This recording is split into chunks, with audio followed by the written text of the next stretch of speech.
కాబట్టి అశ్వపూర్వాం రథమధ్యాం హస్తినాద ప్రబోధినీం అంటారు.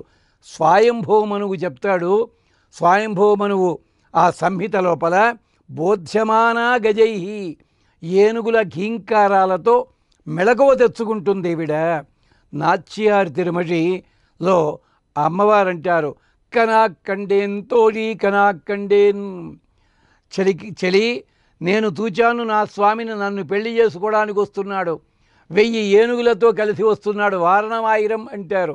అంటే చలికెత్తే కదా, తనకేమో 4 ఏనుగులు ఉంటాయి, ఆయనకి అంతకంటే ఎక్కువ ఏనుగులు కోరుకుంటుంది, లోకంలో ఉన్న తీరే కదా. అందుకని ఏనుగులన్నిటితోటి కలిసి వస్తున్నాడు. అంతేకాదు గజేంద్ర మోక్షం చేయడంలో మహానుభావుడు కదా ఈయన. అలాగే సామజ వరగమన అంటారు, ఏనుగు వంటి ప్రవర్తన కలిగిన వాడు ఆయన, నడకే కాదు ప్రవర్తన కూడాను. అంచేత ఏనుగులతో కదలి వచ్చాడు అంటారు ఆండాళ్ళమ్మవారు. అంచేత కరీషిణి. వెంకటాధ్వరి అమ్మవారితో మాట్లాడుతూ విష్ణుమూర్తిని పరాచికమాడాడు. అమ్మ, గజేంద్రుడు పిలిచింది నిన్ను కదా, నీ కాళ్ళు గట్టావు పట్టుకున్నది, మరి స్వామి ఎందుకు వచ్చాడు అన్నాడు. నాయన నా కాళ్ళు ఎక్కడ పట్టుకున్నాడు ఆయన కదా పిలిచింది. లేదమ్మా, పద్మము కాడలు కదా పట్టుకున్నది, పద్మము కాళ్ళు పట్టుకున్నాడు, పద్మంలో నువ్వే ఉంటావు కదా, మరి ఆయన వచ్చాడేమిటి? కరీషిణి నువ్వు, ఆయన ఎందుకు రావాలి అంటే, ఏనుగులైతే పద్మభంగం చేస్తాయి, ఈయన పద్మభంగం చెయ్యలేదు, పద్మమును వికసింపజేశాడు ఆయన, అది విశేషంట, అందుకని వచ్చాడేమో ఉంటుంది ఆవిడ కరీషిణి. అంతేకాదు ఏనుగుల వల్ల వచ్చిన ఒక గొప్పది ఏమిటి అంటే, ఏనుగుని కట్టేశాడు ఇంద్రుడు ఒక చెట్టుకి, ఒళ్ళు మండిపోయింది ఐరావతానికి.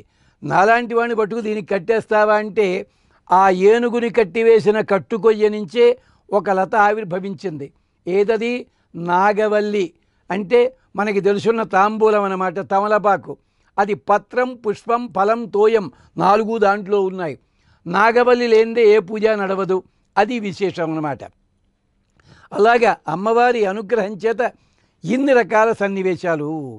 అదే కాకుండా ఇంతకుముందు చెప్పుకున్నాం వ్యాకరణ సూత్రం అని, దాన్ని బట్టి కూడా అక్కడ కరిణి అంటే కొన్ని పనులు చేసేవారు అని.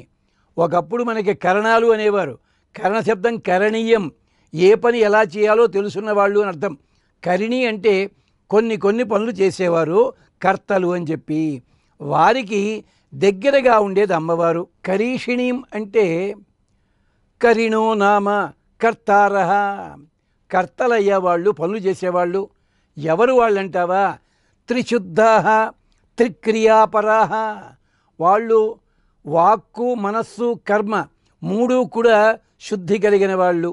త్రికర్తారః, జపము హోమము ధ్యానము 3 చేసేవాళ్ళు. లేదా పూజ చేస్తారు, కీర్తన చేస్తారు, 10 మందికి సేవ చేస్తారు.